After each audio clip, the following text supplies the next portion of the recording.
Welcome to Hamburgers and Horror, the home of meat, monsters, and maggots falling from the ceiling. I'm Noah Hook, and today we're looking at Dario Argento's Suspiria.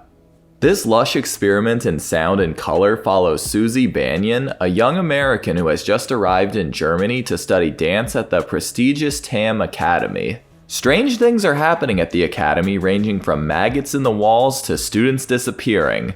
Susie, who is constantly feeling ill from all the wine she is forced to drink, tries to figure out the secrets within TAM Academy's walls before she becomes yet another missing ballet student. Suspiria was directed by legendary Italian horror director, writer, and producer Dario Argento.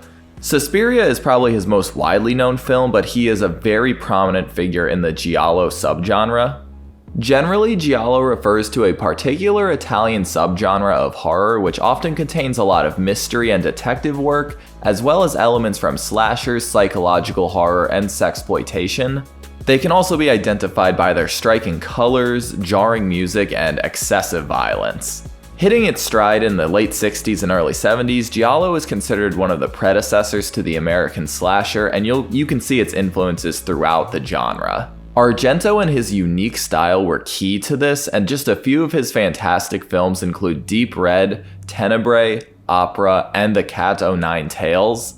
Suspiria is actually a bit different than most of Argento's earlier work, as it includes a really strong element of supernatural force within the movie.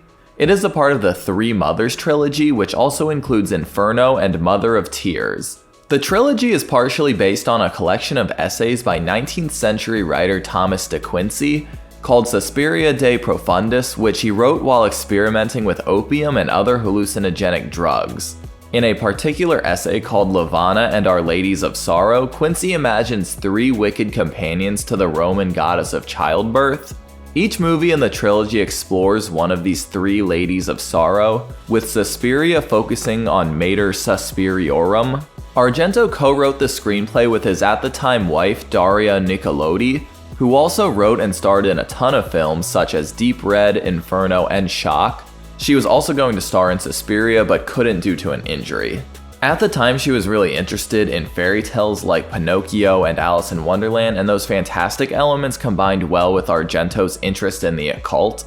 Suspiria stars Jessica Harper from Phantom of Paradise, My Favorite Year, and The Blue Iguana as Susie Banyan, Stephanie Cassini from The Bloodstained Shadow, Blood for Dracula, and The Cousin as Sarah, and Joan Bennett from Manhunt, Desire in the Dust, and House of Dark Shadows as Madame Blanc. A lot of actors spoke different languages during filming, so basically every version of the film has quite a bit of dubbing. Most of the movie was shot on sets in Rome, with a few areas being used in Munich. The score was collaborated on by Argento and progressive prog rock band Goblin, giving the film a very unique sound. Cinematography was done by Luciano Tovoli, who has also shot The Passenger, Titus, and Murder by Numbers. Argento and Tovoli wanted to mimic the vivid look of movies like Snow White and The Wizard of Oz, and they used the last Technicolor machine in Rome to process the film. This process allows the colors to be way more saturated, and it's part of why Suspiria looks so beautiful. Suspiria was released in Italy in 1977 and in America just a few months later, and it did have to be cut down quite a bit to receive an R rating, but even so, it is Argento's highest grossing film in the States, although I couldn't find specific numbers on the box office or the budget for the film. Suspiria was pretty disliked by critics upon release, who thought it was all style and flair with very little character development or plot. It has since become a cult hit though, with critics re-evaluating its use of color, elaborate set pieces, and unusual narrative structure. It has received a ton of accolades in recent years and currently has a 93 and 83% on Rotten Tomatoes, so it is pretty widely appreciated today. Big thank you to my patron Olivia for requesting Suspiria for me to review. I've seen it a few times now, and I appreciate it even more with every watch. The story itself isn't really what sticks with me, but the experience of the entire film as a whole is something every horror fan should see. I hope y'all are ready to watch people bleed bright red paint, cause we're watching Suspiria. The movie opens with a badass song by Goblin as a narrator explains that Susie Banyan has traveled to southwest Germany to perfect her ballet skills. We are joining her as she arrives at the airport and she heads out into the rain to unsuccessfully wave down some taxis. She finally snags one, and even though her German is no good, she has a flyer to explain she is heading to the Tam Dance Academy. We take in the landscapes as they travel from the city to a creepy forest leading to a very out-of-place looking academy. As Susie hops out, another student comes running outside and a voice on a telecom refuses to let her in. She hops back in the taxi and they pass the other student running through the woods on their way back to town. The student named Pat Hingle arrives at this absolutely ridiculous apartment where her friend Sonia is letting her stay the night. Pat says she is leaving the country tomorrow, but she refuses to explain why as it would sound too absurd. Pat gets scared by the wind, but after Sonia shuts the window for her, it seems someone may be watching her. She kind of just stands there looking out into the night for a while when two eyes stare back at her and a hairy-ass arm busts through the window and grabs her. Sonia can't get in because Pat locked the door and the attacker smushes Pat's face right through the window. She gets pulled to some kind of roof where she is stabbed a couple of times by the still unseen killer. Oh, make that 3 times. The killer wraps a cable around her and stabs her 3 more times for good measure, right in her exposed heart. As Sonia runs downstairs, Pat's head busts through a skylight, which causes the whole thing to give way. The cable tightens around Pat to hang her, and Sonia is also killed by fallen glass and debris. Now those are some pretty solid opening kills.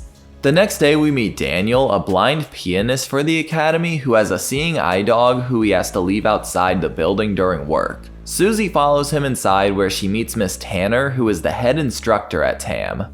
She apologizes for Susie not being let in last night and introduces her to Madame Blanc, the vice headmistress.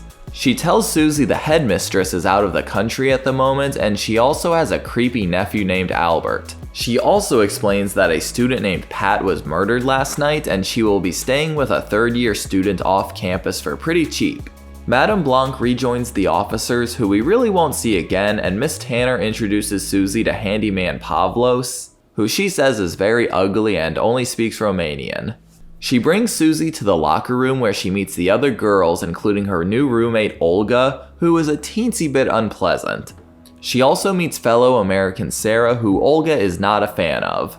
Susie joins Olga in their bizarre apartment, and a student named Mark delivers her luggage to her, which Olga explains by sharing that he is Miss Tanner's errand boy as he can't afford the full tuition. They start discussing Pat, who Olga says was expelled before being killed, and Susie tries to remember what she was saying as she was leaving the academy. The only 2 words she can recall are secret and iris, which doesn't mean much to them right now.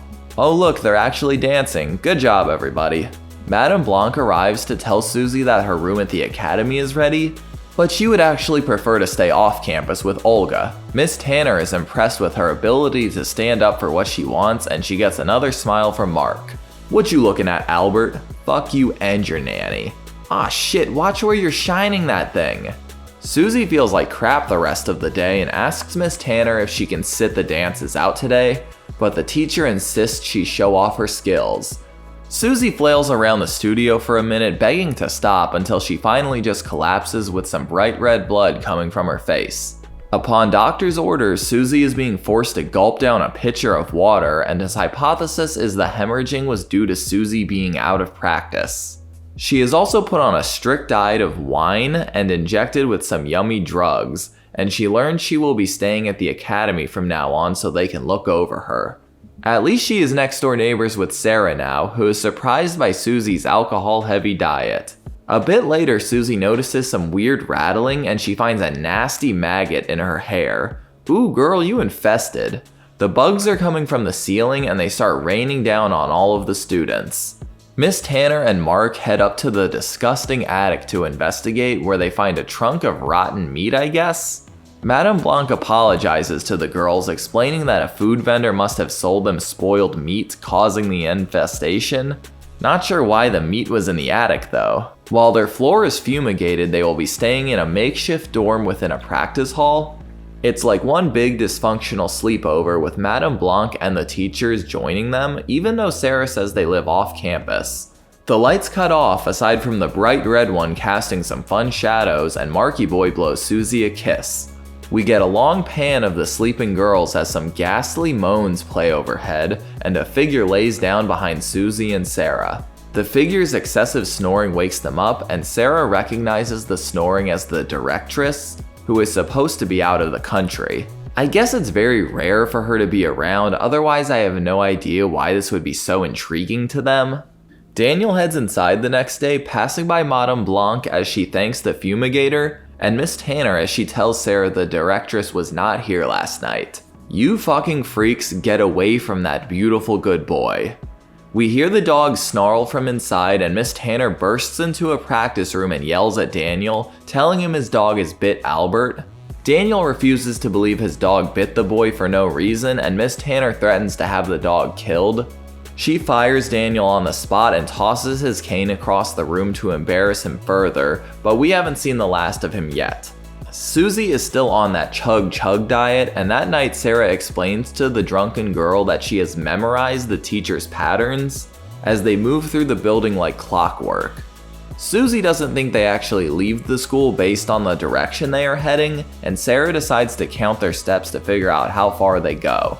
Daniel is leaving from a festive pub to go home, and the cheers of drunk Germans slowly turns into that spooky theme music. He moseys through a humongous public square where his dog starts barking at an unseen force. Nobody seems to be around, but Daniel is properly spooked as well, and a group of something flies overhead.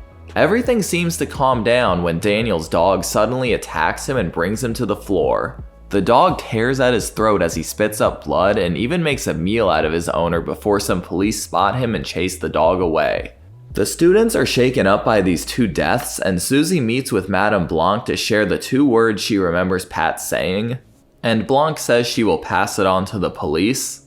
Sarah is pissed that she spilled the beans to Blanc as it was her that Pat was talking to before running outside. It was also Sarah who refused to let her in that night, as she didn't know if she was related to Pat's hysterics. Pat apparently learned some very strange things about the school before being killed and took notes on all of her findings. Sarah has only told Susie and her friend Frank about these notes, and she'll let Susie read them tonight. Ah shit, Susie is drunk again and someone has stolen the notes from Sarah's room. Susie is in no state to help, but Sarah insists she help follow the teachers to wherever they go at night. She asks Susie if she knows anything about witches, but our girl just passes out. Sarah hears some sinister giggling and turns off the lights and is terrified to see someone has entered her room. She flees into the hallway as the unseen figure enters and looks over Susie, and after nearly being spotted a few times, she climbs up into the attic. She accidentally bumps into a hidden door and an unseen assailant attacks her. She runs into the hidden room and locks the door, but realizing they are going to unlock the door from outside, she stacks up some boxes to crawl through a teeny window. She spots a door and jumps down without looking, dropping right into a pit of wire. I assume it's supposed to be barbed wire or something sharp, so just pretend it isn't clearly chicken wire. Sarah struggles to free herself from the pit and is finally killed with a throat slit by the killer. Sleepy Susie finds Sarah's room a mess, and Miss Tanner tells her she ran off this morning without explanation. Mark corroborates the story, claiming to have heard her leaving. Susie calls up Sarah's friend Frank, who doesn't know where she would have gone, and he agrees to meet with her later that day. So this is Frank, I guess, and he is actually Sarah's psychiatrist. He treated her after a nervous breakdown and they remained friends, but lately she has been disturbed by wild ideas about witches.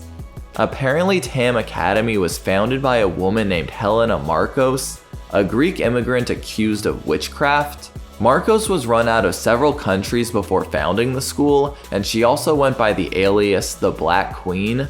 Tam Academy was originally designed to study dance and the occult, but in 1905 she died in a fire. Her favorite student took over the academy, which dropped the occult studies and focused on dance.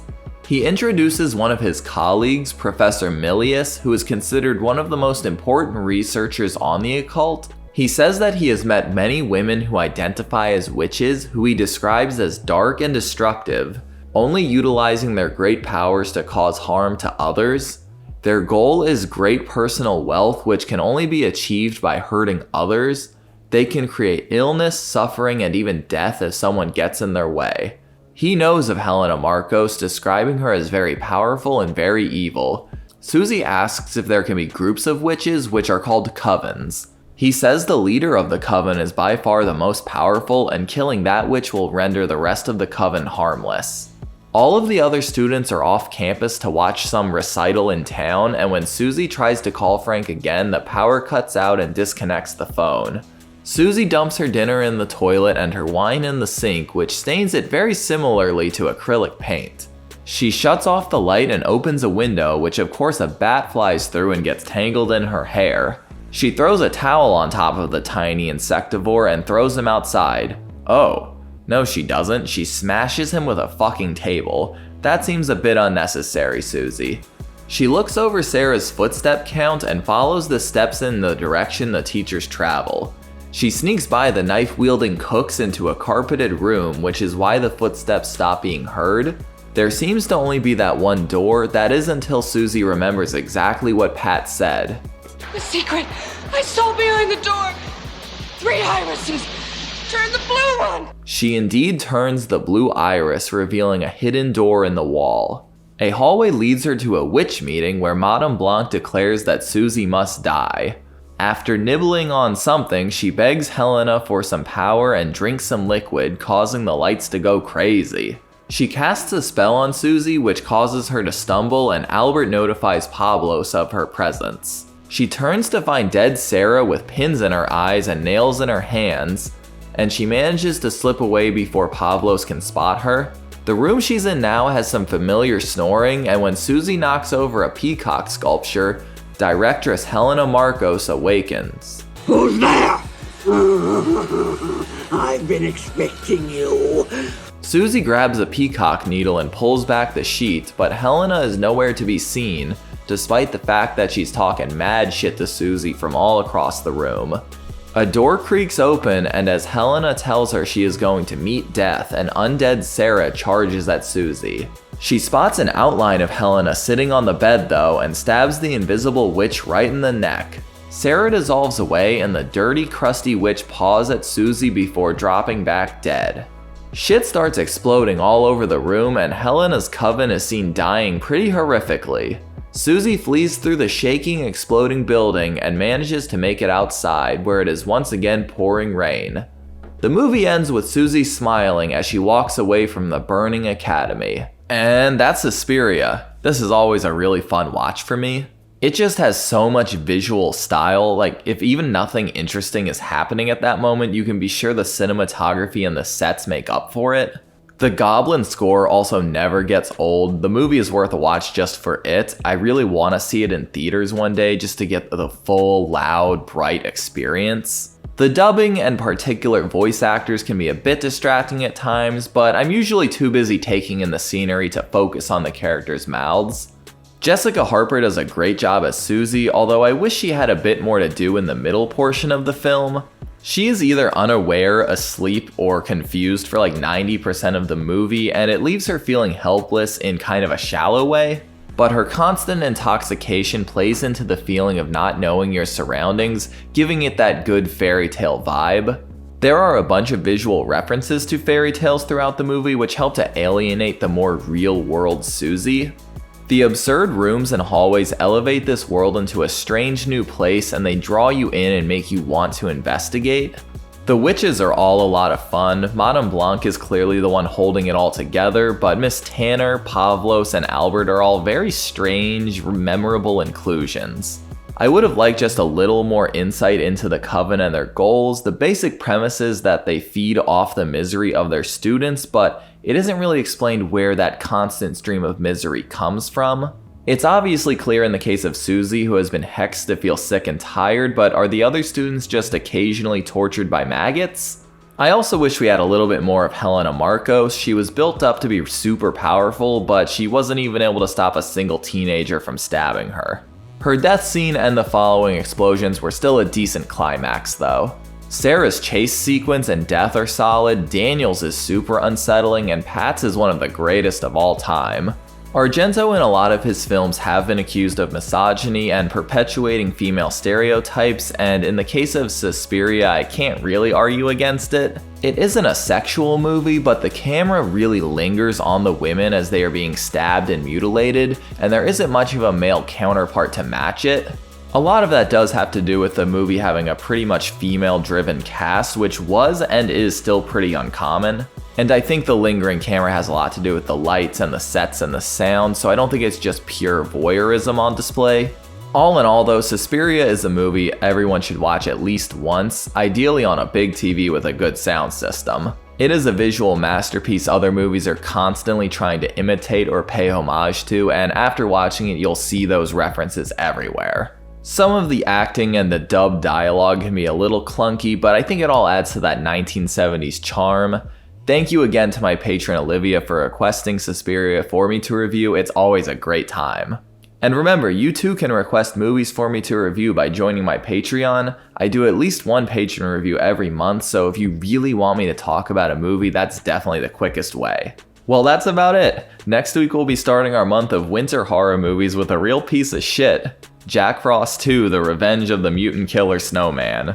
Thank you all for joining me, and an extra thank you to my patrons. As always, I'm Noah Hook, and thanks for watching Hamburgers and Horror. Stay safe out there.